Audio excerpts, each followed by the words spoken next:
আপনার কাছে প্রেমের সংজ্ঞাটা কি?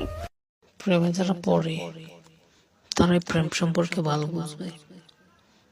আসলে প্রেমের অনেক ধাপ রয়েছে যা আস্তে আস্তে পাড়ি দিতে হয়।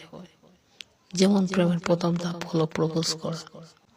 কেউ যদি কখনো আমাকে প্রশ্ন করে পৃথিবীতে সবচেয়ে খারাপ মানুষকে, তখন আমি বলবো যে প্রথম প্রেমে পড়ে। এখন আপনি বলতে পারেন যে তাহলে কি আমরা প্রেমে পড়বো না? হ্যাঁ, পড়তেই পারেন, তবে জানতে হবে তার অতীত সম্পর্কে, সে বর্তমানে কি ভাবছে বা তার ভবিষ্যৎ পরিকল্পনা কি। সবকিছু আগে জানতে হবে। সে অন্য কাউকে ভালোবাসে কিনা সেটাও জানতে হবে। জানার পর আপনি আপনার মনের কথা বলতে পারেন।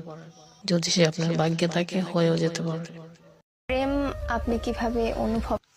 আমি যদি আমার মতো করে বলতে চাই, তাহলে বলতে হবে প্রেম একটি রোগ। এই রোগে আক্রান্ত হওয়া না এমন কোনো মানুষ নেই। জোয়ান থেকে বৃদ্ধ সবাই এই রোগের রোগী। হয়তো 60 বছরের একজন মানুষকে যদি প্রশ্ন করেন যে আপনি কি কখনো প্রেমে পড়েছিলেন, সে বলবে না, আমি জীবনও প্রেমে পড়িনি। কিন্তু এইটা কিন্তু মিথ্যা কথা। সে প্রেমে পড়েছিল, হয়তো লোক লজ্জার ভয়ে সে বলতে পারে নাই, তো প্রেমে ঠিকই পড়েছিল।